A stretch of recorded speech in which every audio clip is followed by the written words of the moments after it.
Hello बच्चों, आप सब कैसे हैं? और मैं उम्मीद करता हूं कि बहुत अच्छे होंगे। मैं आकाश कुमार बढ़ाना आईसीटी वर्चुअल क्लासरूम में बच्चों आपका बहुत बहुत स्वागत करता हूं। और आज हमारा आपका 12th क्लास का चैप्टर नंबर 1 आपका परिचय और सामान्य अर्थव्यवस्था की जो आपकी चीज़ें हैं उनको हम लोग अपने चैप्टर के अंतर्गत आपका देख रहे हैं, आपको पढ़ रहे हैं। इसी में एक लेक्चर जो है हमारा हो चुका था। आज हम दूसरे लेक्चर की बात करेंगे। कल का परिप्रेक्ष्य जो हमारा आपका लेक्चर हुआ था, कल के अंतर्गत हमने यही पढ़ा कि जो कोई व्यक्ति है उसको अपने दैनिक जीवन के लिए कुछ बहुत सारी भौतिक वस्तुओं की आवश्यकता होती है। अगर हम ऐसी सूची को तैयार करें, ऐसी लिस्ट को तैयार करें तो ये संख्या बहुत बड़ी है। ये नंबर कैसा है आपका? बहुत बड़ा है ये नंबर। तो ये सारी चीजें एक व्यक्ति के पास तो आपकी उपलब्ध नहीं हो सकती, ठीक है। हमको अन्य व्यक्ति के साथ आपका लेना पड़ेगा। जैसे कि हमने आपका किसान का एग्जाम्पल लिया था, एक बुनकर है, हमने उसका एग्जाम्पल लिया था कि किस प्रकार से चीजें हैं। अगर किसान है तो वो क्या पैदा कर रहा है? केवल अनाज पैदा कर रहा है। जो बुनकर है वो कपड़ा बना रहा है, मोची आपका आपके जूते चप्पल बना रहा है, ठीक है। तो इन सब चीजों को अगर जिन लोगों को अपनी दैनिक जीवन की आवश्यकता अब आपकी पूरी करनी है, मान लीजिए आपका किसान है, वो गेहूं को केवल आप कितना उपभोग करेगा? जितनी उसको आवश्यकता होगी। आपको क्या कर देगा? बाहर बाजार में बेच देगा। और बेचने के बाद जो उसको आवश्यक चीजें हैं वो उनका क्या करेगा? चयन करेगा। और देखिए, अगर संसाधन आपके पास सीमित हैं, सीमित का मतलब अगर पैसा कम है, ऐसे समझिए, आप संसाधन को पैसे के रूप में समझिए। अगर पैसा कम है तो आपको जो चीजें सबसे ज्यादा आपका जरूरी हैं आप उनको खरीदोगे। क्लियर है? उसके बाद में देखा जाएगा कि जो आपको हमको चीजें ज्यादा आपको जरूरी हैं, हमको क्या करना है? उन चीजों को ही खरीदना है। और हमने पढ़ा था कि चयन की समस्या ही क्या है? आपका जो चयन करने की जो आपकी समस्या है, ये क्या क्या करती है? यही आपकी समस्या को जन्म देती है। और हम लोग फिर उसमें चैप्टर में पढ़े थे केंद्रीय जो हमारी अर्थव्यवस्था है उसकी क्या क्या आपकी समस्या है। उन समस्याओं को हम लोग आपका देख रहे थे कि भारतीय अर्थव्यवस्था की जो केंद्र की समस्या है या कोई भी आपकी अर्थव्यवस्था है उसकी क्या समस्याएं हैं, उन समस्याओं को हम लोग अपने चैप्टर के अंतर्गत आपका देखेंगे। अब जैसे पहली समस्या तो यही थी कि अगर मान लीजिए आप किन वस्तुओं का और कितनी मात्रा में उत्पादन करेंगे, इसका निर्णय कौन लेगा कि आपको कौन सी आपको वस्तुएं जो हैं आपको उत्पादन करना है, कितनी वो आपकी मात्रा में कर रहे हैं, आपका करना है, तो इन सब का डिसीजन कौन लेगा? अब इस विषय में देखना तो ये सारी रिस्पॉन्सिबिलिटी किसकी है? वो आपके समाज की। अगर हम देश में परिप्रेक्ष्य में बात करें, जो हमारी केंद्रीय जो आपकी सरकार है, ये उसकी जिम्मेदारी होती है कि कितनी मात्रा में आपका किस वस्तु का आपका प्रोडक्शन किया जाए, ताकि ऐसा ना हो जाए आपका किसी वस्तु की मांग बहुत ज्यादा बढ़ जाए। अगर मांग ज्यादा होगी तो जाहिर सी बात है उसके मूल्यों में जो उसके दाम है वो तो बहुत तेजी से उछाल आएगा। और अगर बाजार में वो वस्तु बहुत ज्यादा है तो उसकी कीमत जो है वो आपकी कम हो जाएंगी। अगर आपका बैलेंस बना रहेगा, बिल्कुल, तो बैलेंस बना रहेगा तो आपकी सब चीजें क्या हैं? बहुत अच्छे से आपका चलेंगी। तो हम केंद्रीय अर्थव्यवस्था में कौन सी आपकी समस्याएं हैं, उन समस्याओं पर आपकी बात कर रहे थे, उनको देख रहे थे। तो बच्चों, इतना हम लोगों ने कल के लेक्चर में देखा था। तो और चीज हम ज्यादा ना लेते हुए सीधा हम लोग चलते हैं आपका बच्चों अपना डिजिटल बोर्ड की तरफ। कल जो हमने वो आपका देखा था अर्थव्यवस्था की केंद्रीय समस्याओं को हम लोग आपका देख रहे थे और उनको हम लोग आपका जान रहे थे कि जो अर्थव्यवस्था है उस अर्थव्यवस्था में केंद्रीय समस्याएं क्या हैं, उन समस्याओं को हम लोग आपका पढ़ रहे थे। और सबसे बड़ी चीज हम आपका देखे थे कि कोई भी वस्तु आपका सेवन क्या चीज इंपॉर्टेंट है? आपका उत्पादन, विनिमय और उसका उपभोग। ये तीन सबसे आधारभूत क्या है? गतिविधि के अंतर्गत आते हैं। क्लियर है? इस चीज को हम लोग आपका बहुत अच्छे से आपका देख लिए थे। फिर देखे थे कि हमको किन वस्तुओं का उत्पादन और कितनी बाकी मात्रा में किया जाए। ये भी क्या है? किसी भी अर्थव्यवस्था की ये कौर की केंद्रीय समस्या है। इसको हमने देखा था बच्चों। क्लियर है? अब इसका जो कैसा है भविष्य, क्या चीजें हैं, क्या किया जाए, अपना पैसा कहाँ अधिक खर्च किया जाए, कि हमको किन प्रोडक्शन उत्पादन करना है, कि हम सैन्य संगठनों पर ज्यादा ध्यान दें कि एजुकेशन पर ध्यान दें, एजुकेशन में भी जो आपका बेसिक है उस पर दें या हायर पर दें। तो इस विषय को लेकर ये सारे निर्णय, ये सारे डिसीजन जो हैं हमारे समाज को या मान लीजिए हमारी केंद्र नेतृत्व है उसको लेने पड़ते हैं। ठीक, आगे बढ़ते हैं। और आज हम तो आपका शुरू करते हैं कि इन वस्तुओं का उत्पादन कैसे करते हैं, यानी कि जो भी आपकी वस्तु हैं उनका उत्पादन आपका किस प्रकार से होता है। आज हमको उन सब चीजों को आपका देखना है। आइए देखते हैं। प्रत्येक समाज को निर्णय करना पड़ता है कि विभिन्न वस्तुओं और सेवाओं के सेवा से उत्पादन करते समय किस किस वस्तु या सेवा में किस किस संसाधनों की कितनी मात्रा का उपयोग किया जाएगा। अब देखिए, रिस्पॉन्सिबिलिटी किसकी है? आपका डिसीजन लेने की, आपका निर्णय लेने की, आपका बच्चों समाज की। और किस विषय में? उत्पादन की। जो कोई आपकी वस्तु है उसका उत्पादन कैसे करें, कैसे करते हैं। तो निर्णय किसका है? आपका समाज का। और इसमें क्या है, हमें ये भी देखना है कि हमको केवल वो आपका वस्तु करनी है या आपको आपका सर्विसेज भी उत्पादन करना है। क्लियर है? किस किस वस्तु का करना है या किस किस आपका संसाधन का करना है, हमको ये भी देखना है। ठीक है, किस वस्तु का या किस आपका संसाधन का और कितनी आपकी मात्रा में उपयोग करना है, ये भी हमको देखना है। अधिक श्रम का उपयोग किया जाए या मशीन का। अब अगर मान लीजिए आप किसी वस्तु का प्रोडक्शन कर रहे हैं तो यह अब आपको डिसाइड करना है कि आप उसमें मशीनरी यूज करेंगे या जो आपकी लेबर है, जो आपकी श्रम है, आप उसका प्रयोग करेंगे। क्लियर है? और किस वस्तु का कितनी मात्रा में और कितने संसाधन का उपयोग करना है, ये भी जिम्मेदारी आपकी है। ठीक है ना? अब देखिए, प्रत्येक वस्तु के उत्पादन के लिए उपलब्ध तकनीकों में से किस तकनीक को अपनाया जाए। अब देखिए, जो भी आपको वस्तु का, किसी वस्तु का आपको प्रोडक्शन करना है, उस प्रोडक्शन के लिए उपलब्ध जो भी आपके पास टेक्नोलॉजी है, उन टेक्नोलॉजी में कौन सी टेक्नोलॉजी उपयोग करनी है ताकि हमारी चीजें अच्छी हों।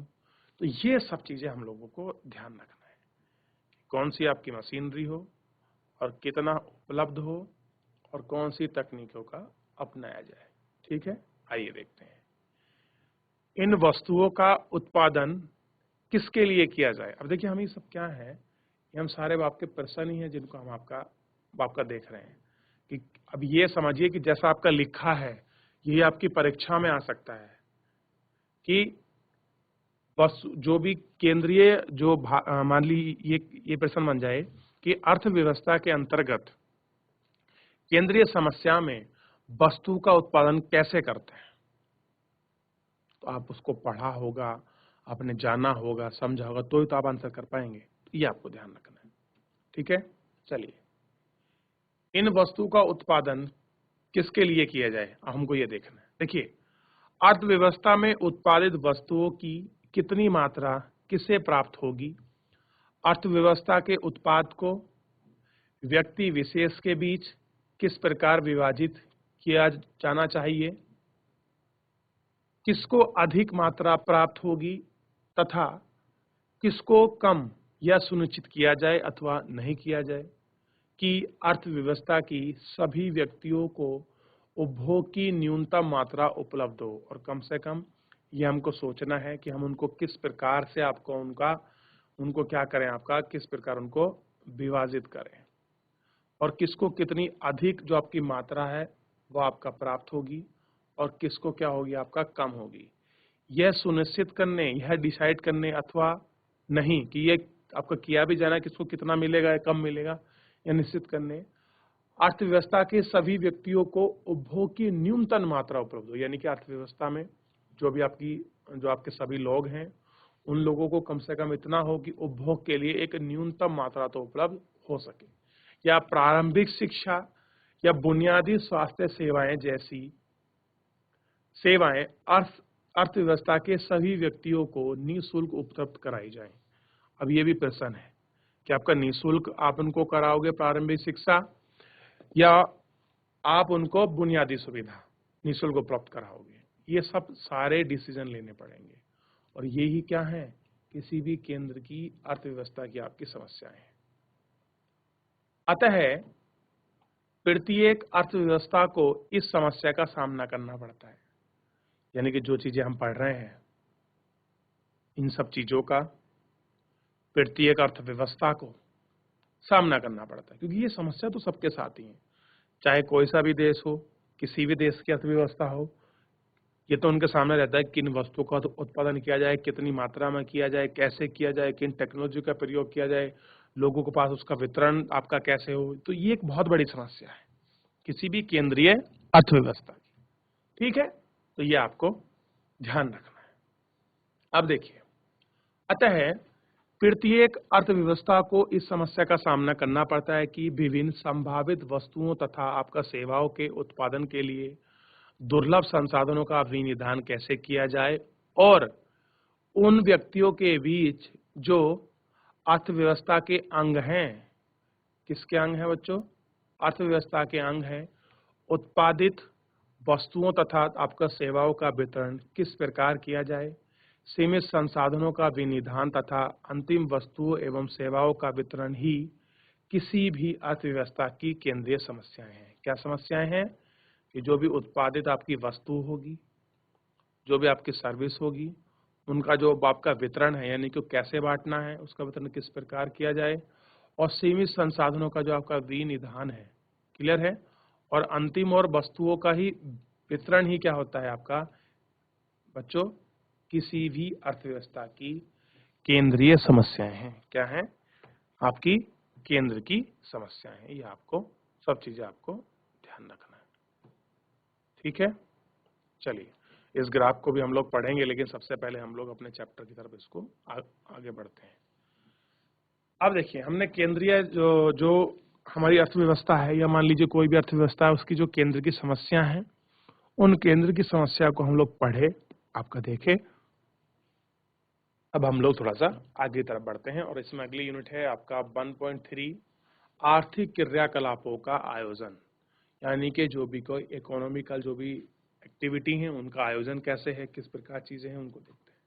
देखिए, आर्थिक क्रियाकलापों की आधारभूत समस्याओं को या तो उन व्यक्ति के निर्बाध अंतःक्रिया द्वारा किया जा सकता है, जैसा कि बाजार में होता है, या सरकार जैसी किसी केंद्रीय सत्ता द्वारा सुनिश्चित ढंग से किया जाता हो। अब देखिए, जो भी हमारी अर्थव्यवस्था है, उसमें जो भी एक्टिविटी हो रही, जो उनकी आधारभूत जो समस्या है, अगर उसको देखना है तो उसके लिए दो ही चीज है, या तो आपका बाजार, आपका मार्केट, या फिर कोई केंद्रीय आपकी सत्ता यानी कि गवर्नमेंट, उसी को क्या कर सकती है, सुनिश्चित तरीके से यानी कि बहुत अच्छे ढंग से उसको आपका कर सकती है।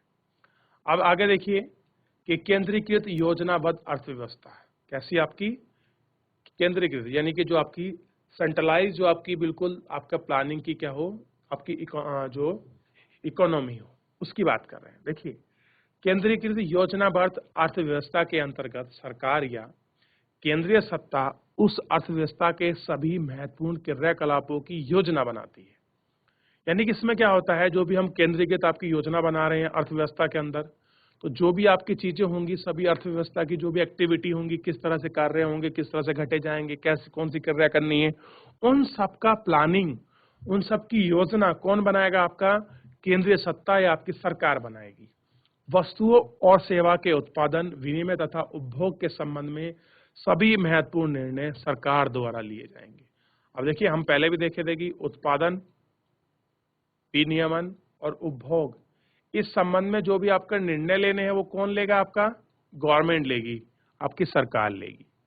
वह केंद्रीय सत्ता संसाधनों का विशेष रूप से विनिधान करके वस्तुओं एवं आपका सेवाओं का अंतिम सहयोग प्राप्त करने का प्रयास करती है। और करती क्या है कि जो भी आपकी केंद्रीय समस्या है, उनके समस्या का जो संसाधनों का विशेष रूप से जो आपका विनिधान है, उनके करने की क्या करती है? वस्तुओं और सेवा का अंतिम सहयोग जो होगा, कि फाइनल रूप से जो हमको मिले, जो रिजल्ट हो, उसका सहयोग प्राप्त करने की कोशिश करती है। ठीक है, किसकी? केंद्रीय सत्ता द्वारा जो भी आपके संसाधन है, जो पूरे समाज के लिए वांछनीय है, जो आपके सबके समाज के लिए वांछनीय है। बच्चों, ध्यान रखना है आपको। उदाहरण के लिए, यदि यह पाया जाता है कि कोई एक वस्तु अथवा सेवा जो पूरी अर्थव्यवस्था की सुख समृद्धि के लिए अत्यंत महत्वपूर्ण है। मान लीजिए अगर ऐसा मिल जाए, कोई चीज ऐसी है जो पूरी अर्थव्यवस्था के लिए सबसे ज्यादा कैसा है, सुख और समृद्धि है, महत्वपूर्ण है, जैसे शिक्षा, स्वास्थ्य सेवा, जिन जिसका व्यक्तियों द्वारा स्वयं पर्याप्त मात्रा में उत्पादित नहीं किया जा रहा है, तो सरकार उन ऐसी वस्तुओं और सेवा का उपयुक्त मात्रा में उत्पादन करने के लिए प्रेरित कर सकती है या फिर उनको स्वयं ऐसी वस्तु और सेवा का उत्पादन करने का निर्णय भी आपका कर सकती है। आप देखिए, आप सबसे पहले समझिए, जैसे मान लीजिए कि लोगों को स्वास्थ्य सेवाएं और शिक्षा की जरूरत है, तो इन सब का उत्पादन करना, मान लीजिए स्कूल बनाने हैं, हॉस्पिटल बनाने हैं, तो इस सरकार के पास दो ऑप्शन है। या तो जो आपके निजी क्षेत्र के लोग हैं, सरकार उनको प्रेरित कर सकती है, आप हॉस्पिटल बनाइए, आप स्कूल बनाइए, तो वहां से उनका प्रोडक्शन कराएगी कि देखिए हॉस्पिटल भी हैं हमारे पास स्कूल भी हैं। अगर वो निजी नहीं कराना चाहती तो सरकार क्या करे, खुद इसकी जिम्मेदारी ले और खुद स्कूल और कॉलेज बनाए। आप देखेंगे जितनी भी स्वास्थ्य सुविधाएं सेवाएं हैं, निजी रूप से भी चलती हैं और सरकारी रूप से भी चलती हैं। दोनों रूप में क्या है, ये आपकी सर्विस जो है वो आपको चलती हैं और हमको दिखती हैं। ठीक है, तो क्या करना है कि ऐसी जो आपकी पर्याप्त मात्रा में चीजें उपलब्ध नहीं हो रही हैं, चाहे आपकी शिक्षा हो, स्वास्थ्य है, तो सरकार या तो क्या करे, वो किसी को क्या करे, आपका उसके लिए आपका प्रेरित करे या स्वयं उनका प्रोडक्शन करने में, उत्पादन करने में क्या करे, उनको निर्णय दे। या तो मैं करूंगी या फिर आप करिए, या फिर आप किसी दूसरी को, जो मान लीजिए कोई आपका नहीं संतान, उसको प्रेरित कर सकती है। दूसरे परिप्रेक्ष्य में यदि कुछ लोगों को अर्थव्यवस्था में उत्पादित वस्तु तथा आपका सेवाओं के अंतिम मिश्रण का इतना कम अंश प्राप्त हो जाए कि उनका जीवित रहना ही दांव पर लग जाए। मान लीजिएगा अगर ऐसा हो रहा है कि ये पता लग जाए कि जो लोग अर्थव्यवस्था से जो आपकी चीजें उत्पन्न हो रही हैं, मान लीजिए चाहे कोई आप किसी वस्तु बना रहे हैं या आपकी चीज की आपका सर्विस दे रहे हैं, अगर अर्थव्यवस्था में ऐसा लग जाए जो फाइनल, जो अंतिम उनका मिश्रण है, क्लियर है, वो कितना हो, वो इतना आपका कम हो कि उनका जो आपका जीवित रहना है वो भी क्या लग जाए, आपका दांव पर लग जाए, यानी कि लोगों को बहुत कम ही उसका अंश दान जो है वो आपका प्राप्त हो रहा है। तो ऐसी स्थिति में अगर मान लो ऐसी समस्या आपकी पैदा हो जाती है तो क्या होगा बच्चों, ध्यान रखिए, ऐसी स्थिति में आपका क्या होगा, ऐसी स्थिति में केंद्रीय सत्ता हस्तक्षेप करके सभी को वस्तुओं तथा आपका सेवाओं के अंतिम मिश्रण का न्यायोचित हिस्सा देने का कार्य करती है। और क्या करेगी कि फाइनल रूप से जो भी आपका जस्टिसपूर्ण होगा, यानी कि जो आपका न्याय संगत होगा, वो हिस्सा उनका आपका देने का कार्य करेगी। कौन करेगी, केंद्रीय सत्ता, यानी कि सरकार, यानी कि गवर्नमेंट अपने इंटरफेयर से। ठीक है, ये आपको ध्यान रखना है। ये सब जिम्मेदारी किसकी होगी, आपका केंद्रीय सत्ता, जो केंद्रीय नेतृत्व है उसकी जिम्मेदारी होगी। क्लियर है बच्चों, ये आपको ध्यान रखना। अब देखिए, इसमें है बाजार व्यवस्था। तो बाजार व्यवस्था को हम बाद में पढ़ेंगे, पहले इसको एक बार आप इसको देखिएगा और पढ़िएगा, इसमें कोई आपका डाउट या किसी प्रकार की कोई चीजें तो नहीं है।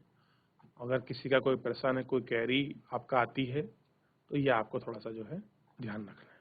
ठीक है, ये क्या प्रश्न है, क्या डाउट है, क्या आपकी क्वेरी है, आप इसको प्रॉपर रिवीजन कीजिए कि भारतीय अर्थव्यवस्था में क्या क्या चीजें होती हैं, कैसी उसकी क्रियाकलापें हैं, और साथ में ये भी देखना कि अर्थव्यवस्था की क्या क्या आपका केंद्र की समस्याएं हैं, उन समस्या का हम लोगों को अवलोकन करना है। ठीक है, तो यह आपको ध्यान रखना है।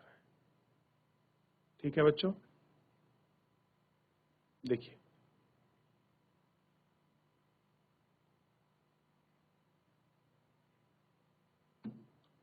तो आर्थिक जो भी आपके क्रियाकलाप का आयोजन है, उस आयोजन में सबसे पहला क्या है आपका बच्चों, ध्यान रखना है, केंद्रीकृत योजना अर्थव्यवस्था, यानी कि जो आपका केंद्रीय तरीके से उसको प्लानिंग करके इन सब चीज़ों को करते हुए ये सब चीज़ आपकी की गई हैं। कैसे हो, किन चीज़ों का निर्णय लेना है, कैसे डिस्कशन करना है, कैसे लोगों के पास चीज़ें पहुंचानी है, कैसे पूरे समाज को फुलफिल, ये समस्या फुलफिल करनी है, तो हमको ये सब देखना है। ठीक है, चलिए अब हम बात करते हैं आपका बाजार अर्थव्यवस्था की। इसी में है आपका बाजार अर्थव्यवस्था।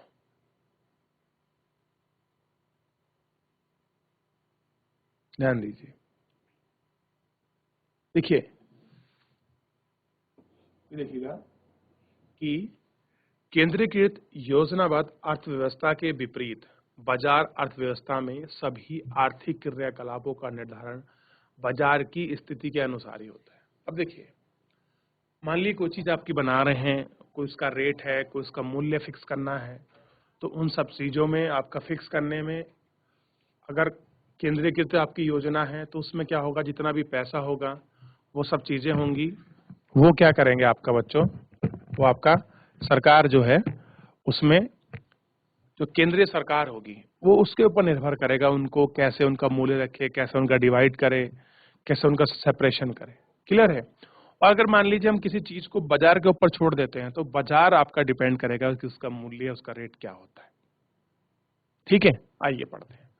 अर्थशास्त्र के अनुसार बाजार एक ऐसी संस्था है, बच्चों आपको बाजार की परिभाषा भी आपको मेरे हिसाब से आपको समझना चाहिए कि बाजार एक ऐसी संस्था है जो अपने आर्थिक क्रियाकलापों का अनुसरण करने वाले व्यक्ति को निर्बाध अंतः क्रिया प्रदान करती है, यानी कि बिल्कुल फ्री करती है।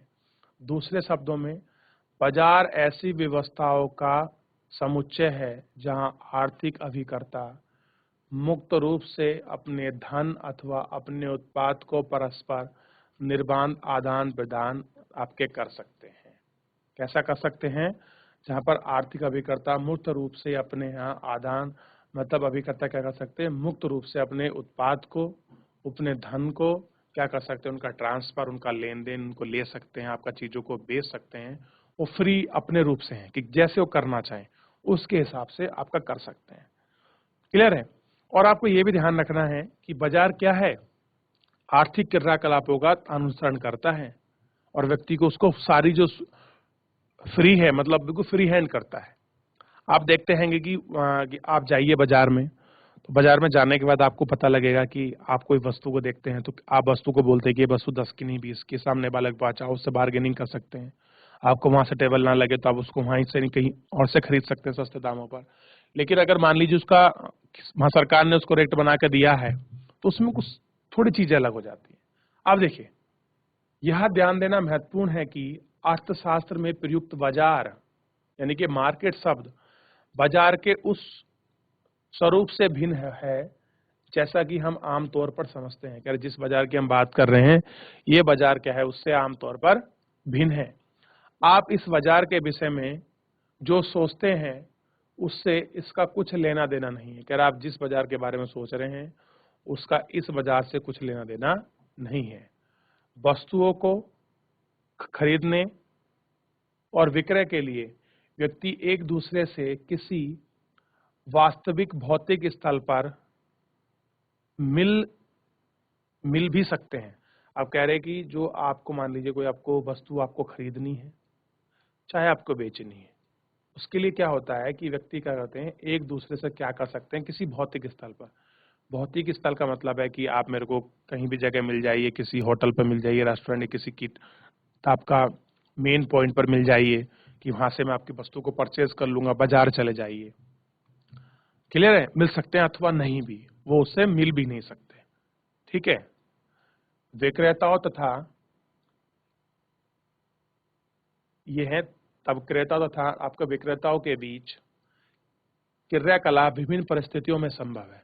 कह रहे कि बहुत सारी ऐसी परिस्थितियां हैं आपके लेन देन, लेने और आपके बेचने वाले के बीच जो भी आर्थिक एक्टिविटी होती है उनके बीच बहुत सारी ऐसी परिस्थितियां हैं जो आपके संभव है। जैसे गांव के चौक पर, शहर के सुपरमार्केट यानी कि जो आपके सुपर बाजार में, अथवा वैकल्पिक रूप से जो भी आपके इंडिविजुअल कुछ आपके चीजें बेचते हैं उन पर क्रेता और विक्रेता टेलीफोन अथवा इंटरनेट द्वारा भी वस्तुओं का आदान प्रदान कर सकते हैं।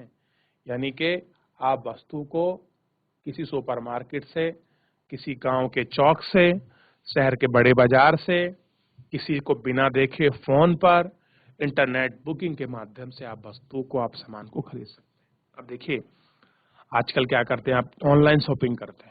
तो ऑनलाइन शॉपिंग क्या है आपका, इंटरनेट से ही तो आप क्या कर रहे हैं कि चीजों को ले बेच रहे हैं। भाई आप क्या कर रहे हैं, क्रय विक्रय कर रहे हैं। कोई व्यक्ति होगा जो अपना सामान किसी साइट पर अपलोड किए हुए हैं कि ये आइटम है, ये इसका रेट है, इतने दिन तक आपके पास आपका पहुंच जाएगा, मैं उपभोक्ता हूं, मेरे को चीज खरीदना है तो मैं उसको देखूंगा, मैं उसको सिलेक्ट करूंगा, मैं उतने पैसे उसको पे कर दूंगा, वो सामान मेरे पास मिल जाएगा। तो ये भी क्या है, ये भी एक बाजार है, जबकि हमको दिखाई तो दिया नहीं है बाजार, कहीं फिजिकल रूप से है तो नहीं, भौतिक रूप से है तो नहीं, लेकिन क्या है, ये हम अपनी चीजों को ले बेच सकते हैं, खरीद सकते हैं। तो ऐसी गिरती जो भी आर्थिक क्रिया होती हैं वो बिल्कुल फ्री रूप से, निर्बाध रूप से हमको दिखाई देती है। क्लियर है? उन पर किसी की कोई पाबंदी नहीं है, आपको किसी को लेने के लिए, आपको किसी को बेचने के लिए। ठीक है? तो ये सब चीजें आपको जो है बच्चों बहुत अच्छे तरीके से आपको ध्यान रखना है। क्लियर है? चलिए थोड़ा सा आगे बढ़ते हैं।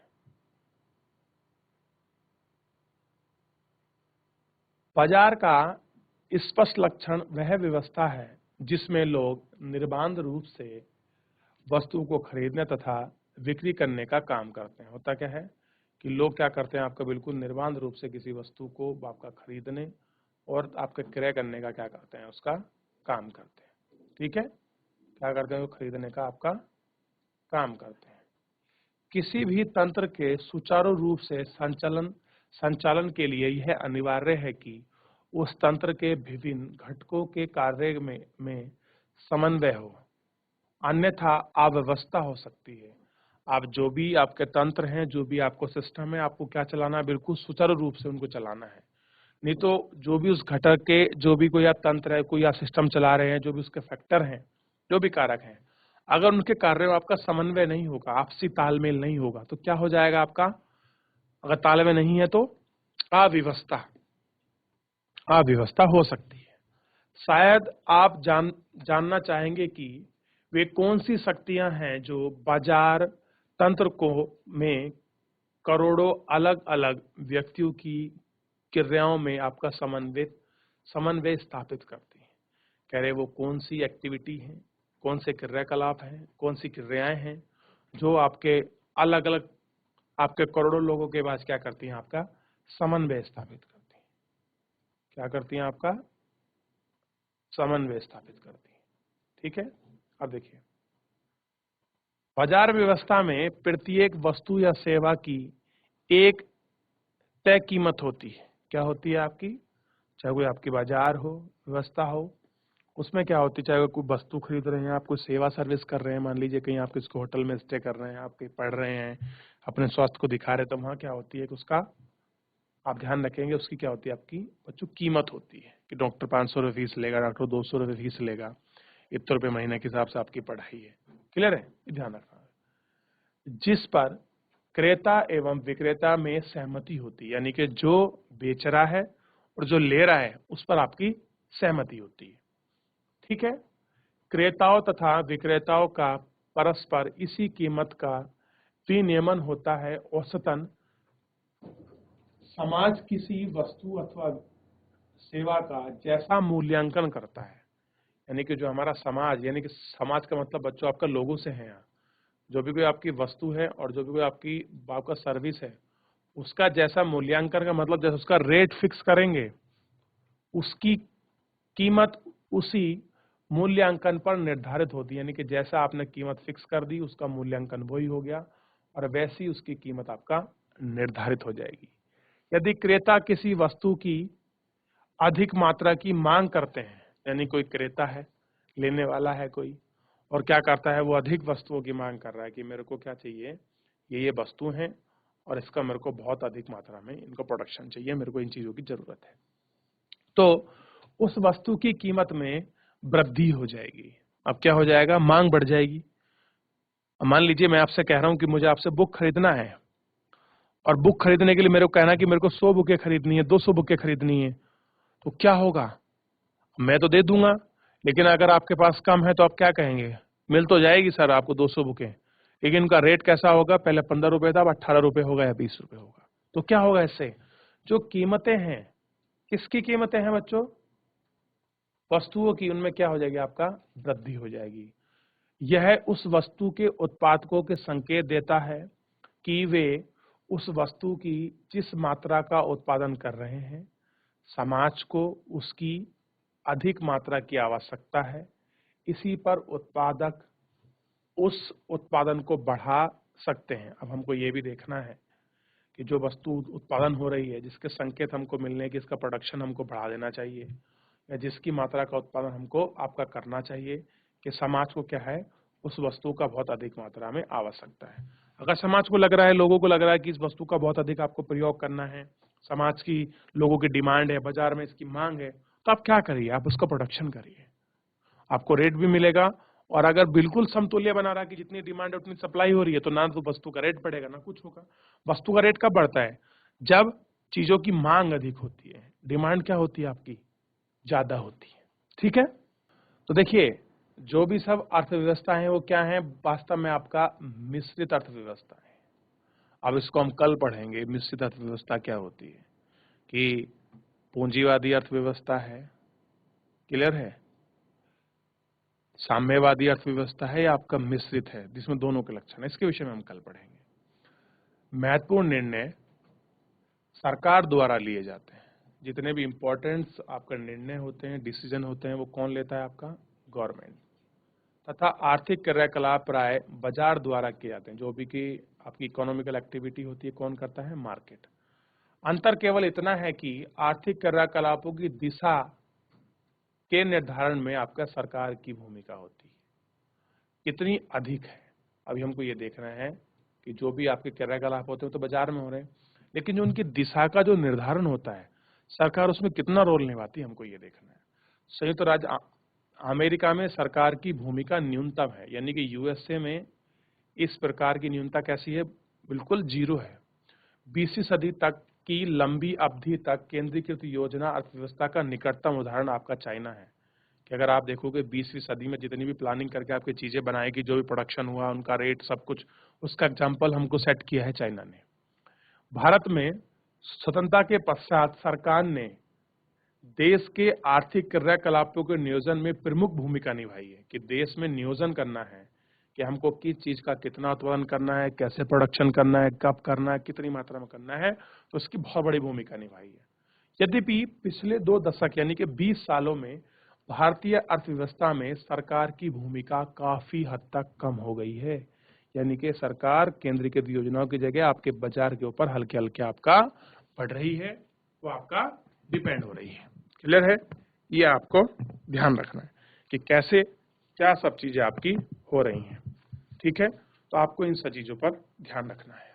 तो आज के लेक्चर के अंतर्गत हमने देखा कि हमारी अर्थव्यवस्था की जो केंद्र की क्या समस्याएं हैं, उन समस्याओं का हमने वर्णन किया, और साथ में हमने ये भी देखा बच्चों, कौन कौन सी ऐसी चीजें हैं जो आपको समस्या पैदा कर रही हैं, कैसे उनका सॉल्यूशन है, कैसे उनको बाजार में आपका देखना है, केंद्रीकृत योजना समस्या क्या है। इन सब चीजों पर हम लोगों ने बहुत अच्छे से आपका चर्चा की है। आपको घर जाकर पढ़ना है, थोड़ा सा आपको बोरिंग लग सकता है क्योंकि स्टार्टिंग का चैप्टर है, आपको बहुत चीज आपको सिखाएगा। क्लियर है? फिर हम लोग आगे बढ़ते चले जाएंगे, उसको हम लोग देखेंगे। तो मैं उम्मीद करता हूं कि आप सब बच्चे इस चैप्टर को एक बार अवश्य रिवीजन करेंगे। कोई किसी का प्रश्न है, आप अपने कमेंट सेक्शन के माध्यम से आप हमको अपना प्रश्न भेज सकते हैं। चलिए, आज के लिए इतना ही। मिलते हैं नेक्स्ट कल के लेक्चर में।